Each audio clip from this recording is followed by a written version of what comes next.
आज सुबह की योगी सरकार अनुपूरक बजट पेश करेगी, लेकिन जहां एक तरफ बजट की तैयारी है, वहीं दूसरी तरफ विपक्ष हंगामे की तैयारी में लगातार जुटा हुआ है। इतना जरूर है कि चुनावी मौसम में सबकी निगाहें अनुपूरक बजट पर टिकी हुई हैं, क्योंकि चुनाव से पहले ये आखिरी बजट है। देखिए रिपोर्ट। 2 महीने का वक्त बचा है, जब राजनीतिक दल अपनी अपनी तैयारियों में लगे हैं। वहीं अब सबकी नजर यूपी के अनुपूरक बजट पर टिकी हुई है, क्योंकि गुरुवार को विधानसभा में योगी सरकार अनुपूरक बजट पेश करेगी, जिसमें भविष्य का खाका होगा। लेकिन विपक्ष इस बजट को चुनावी चश्मे से देख रहा है। 3 दिन का सत्र आज से शुरू हो रहा था, क्या कुछ हासिल होगा इस आखिरी चुनाव के लिए बजट लिया जा रहा होगा, क्योंकि उन्हें पता है कि अब चुनाव आ गया है।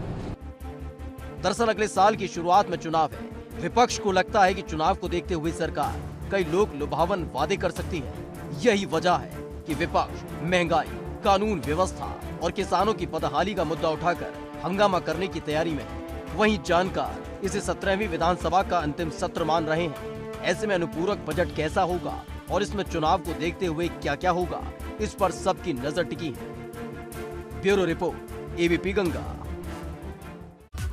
तो आज अनुपूरक बजट पेश करेगी सरकार। लेखा अनुदान मांगे सदन के पटल पर रखी जाएंगी और इसी बीच विपक्ष हंगामा भी कर सकता है।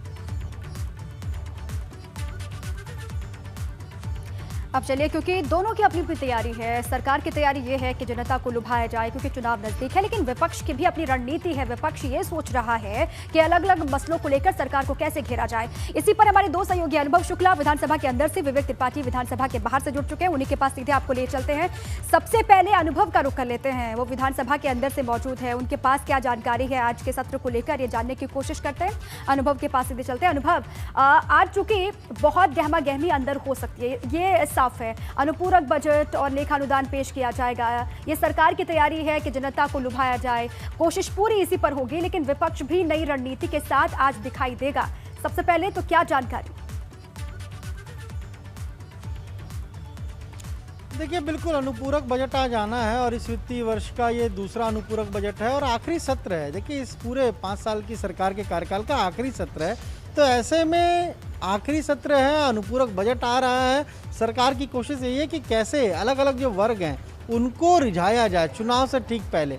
और देखिए, सत्र तो 11 बजे का विधानसभा की कार्रवाई शुरू होगी, लेकिन उससे पहले 9:45 पर कैबिनेट की बैठक रखी गई है, जो मुख्यमंत्री आवास पर होगी। सारे कैबिनेट मंत्री उसमें जाएंगे, क्योंकि जब भी बजट आता है, अनुपूरक बजट आता है, तो पहले उसे कैबिनेट से अप्रूव कराया जाता है। और इसीलिए उसका क्या आकार होगा, इसे जब कैबिनेट अपनी मोहर लगाएगी, उसके बाद वो सदन के पटल पर पेश किया जाएगा। हम विधानसभा के भीतर ही मौजूद हैं और फिलहाल विधायकों के आने का सिलसिला ज़रूर शुरू हो चुका है। तमाम सारे विधायक समय से पहले ही आ जाते हैं, लेकिन एक तरफ जो सरकार की कोशिश है कि किसानों के लिए आज कुछ योजना, नई योजना का ऐलान हो सकता है। जिस तरीके से प्रधानमंत्री किसान कल्याण निधि दी जाती है, उसी तरीके से यूपी सरकार अपनी तरफ से भी एक राशि शुरू कर सकती है। तो किसानों को लिभाने के लिए एक बड़ी अनाउंसमेंट आज मुख्यमंत्री कर सकते हैं सदन में। अनुपूरक बजट में उसकी व्यवस्था हो सकती है। इसके अलावा जो युवा हैं उनके लिए भी कुछ नया, कुछ स्टार्टअप से जुड़ा, कुछ उनके एजुकेशन से जुड़ा, उसको लेकर भी कुछ आज ऐलान हो सकता है, ऐसा माना जा रहा है। वहीं जो राज्य कर्मचारी हैं उनकी संख्या 16 लाख के आसपास है और बहुत महत्वपूर्ण माने जाते हैं। खासतौर से जब चुनाव करीब आ रहा है, उनकी तमाम सारी डिमांड्स हैं, उनमें से कुछ डिमांड को भी सरकार पूरी कर सकती है। यानी कुछ जगहों पर कुछ संविदा कर्मियों का मानदेय भी बढ़ाया जा सकता है। तो इस तरह की कई सारी घोषणाएं आज अनुपूरक बजट में सरकार की तरफ सदन में की जा सकती हैं। बिल्कुल अनुभव, लगातार नजर बनी रहेगी, क्योंकि किसानों को लेकर, मजदूरों को लेकर, महिलाओं को लेकर, युवाओं को लेकर, और साथ ही आपने जानकारी दी कि राज्य कर्मचारियों को लेकर भी कोई बड़ी घोषणाएं हो सकती हैं।